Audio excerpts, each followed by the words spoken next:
ಈಗ ಗಾಡಿ ಎಕ್ಕೋ ಕೇಳವ್ರ ಏನೋ ಒಂದು 500,000 ನಾನು ಕೇಳಿದೆ ಕಣ ನೀನು ನಂಬಿಕೆ ಬಿಡ್ತೀವಿ ಕೇಳಿದ್ರಿ ನನಗೂ ಗೊತ್ತು. ನಮ್ಮ ಸೈಡ್ಗೆ ಹೋಗ್ಬಿಟ್ಟು ಫೋನ್ ಮಾಡಿದ್ವಿ. ಸೈಡ್ಗೆ ಹೋಗಿ ಫೋನ್ ಮಾಡಿದೆ. ಈ ಸಾಹೇಬ್ರು ಅವೆಲ್ಲ ಬೇಡ ಎಫ್ಐಆರ್ ಮಾಡಿದ್ರೆ ಅಷ್ಟೇ ಒಂದೇ ಮಾತು ನೀವು ಕೇಳಿದ್ದೆ ಅದು ದೊಡ್ಡದು ಮತ್ತೆ ನಮ್ಮ ಸಾಹೇಬ್ರುಗಳೇ ಕೇಳಕ್ಕೆ ಹಿಂದೆ ಮುಂದೆ ನೋಡ್ತಾರೆ. ಹೌದು, ನಾನು ಅಲ್ಲೂ ಧೈರ್ಯ ಮಾಡಿ ಕೇಳಿದೆ. ಹೌದಾ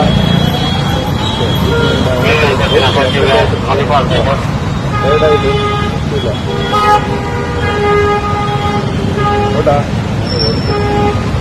ಏನಾದ್ರು ಸಾಹೇಬ್ರಿಗೆ ಲೈನು ಕೂಡ ಗೊತ್ತಾಯ್ತಾ ಏನು ಬಂದಾಗ ನಾನು ನೀವು ಹೆಲ್ಪ್ ಮಾಡಿದ್ದೀರಾ ನನಗೆ? ನಾನು ಮಾಡಿದ್ದೆ ಗುರು. ನಾವು ನೋಡುವ ನನಗೆ ನೀವು ಕರ್ಕೊಂಡು ಹೋಗ್ಬೇಕು ನೀವು ಹೇಳಿದ್ದು ಅಲ್ಲೂ ಮಾತಾಡಿದ್ರಿ ನನ್ನ ಪರವಾಗಿ. ನನಗೆ ಗೊತ್ತು ಕತೆಗಳು ನಾವು ಹೇಳೋಕೆ ನಮ್ಗೆ ಇಷ್ಟ ಇಲ್ಲ. ಯಾಕಂದ್ರೆ ನಾವು ಆ ಥರ ಡ್ಯೂಟಿ ಮಾಡ್ತಿದ್ದು ಇಲಾಖೆಯಲ್ಲಿ ₹100 ಕಾಸು ಗೊಬ್ಬರ ತಿನ್ನಲ್ಲ ನಾವು. ಅರ್ಥ ಆಯ್ತಾ? ಹೇಳೋ ಕೆಲವು ಹೇಳ್ತೋ ಇನ್ಸ್ಪೆಕ್ಟರ್ ಫೋನ್ ಕರ್ಕೊಂಡು ಬೋಲೆ ಮೇರೆ ಸಾಮನೆ ಟಿಕೆಟ್ ಕರ್ಕೋ ಬೈನೇನು ಬೇಡ. ಇಲ್ಲ ನಾನು ಹೋಗಲ್ಲ. ನಾನು 9 ಗಂಟೆ ಮೇಲೆ ಒಳ್ಳೆ ಗಾಡಿ ಸೈಡಲ್ಲ ಗೊತ್ತಾಯ್ತಾ?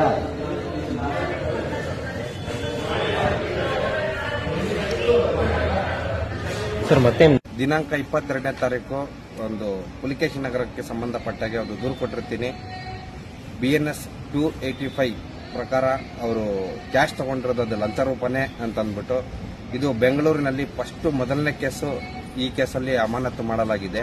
ಸೋಮಶೇಖರ್ ಅನ್ನೋರು ಒಬ್ರು ಹೆಡ್ ಕಾನ್ಸ್ಟೇಬಲ್ ₹5,000 ಲಂಚ ಹಣ ಪಡೆದಿರ್ತಾರೆ.